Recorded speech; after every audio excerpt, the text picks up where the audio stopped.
This is a favorite book of mine, The Host by Stephanie Meyer. Now, Stephanie Meyer, she is famous for her Twilight books and for the Twilight movies, both which I unapologetically love in their own right. But this, The Host, is a sci-fi novel, and it is on another level. It is by far on another level and very different from the Twilight books. This is very similar to Invasion of the Body Snatchers. It's almost like a sci-fi novel that like the classic sci-fi masters would write. It's on that level. They made a movie adaptation of this book. It was absolute garbage. Don't even bother watching it. I suffered through it expecting it to get better, expecting it to follow the book. It didn't. It focused on the wrong elements, and it was absolute trash, so don't even bother. The book, by far, is the way you should experience this story. So essentially, the parasites take over the host, right? But strong-willed individuals, they don't necessarily disappear. They fight for control of their mind over their body. And the parasites, they're referred to as souls.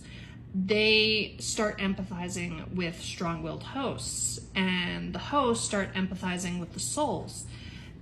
And it's interesting because it brings up questions like what kind of emotions linger afterwards, even if total control is achieved? What kind of memories and lingering effects does the soul have, even if the host disappears completely?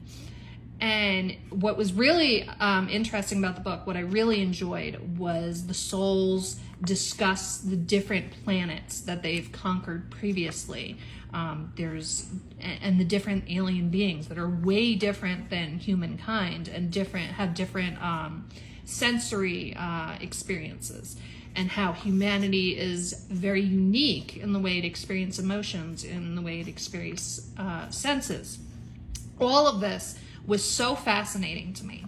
And like I said, it's very reminiscent of Invasion of the Body Snatchers, but the parasites, the souls, are not necessarily evil. They don't understand humanity.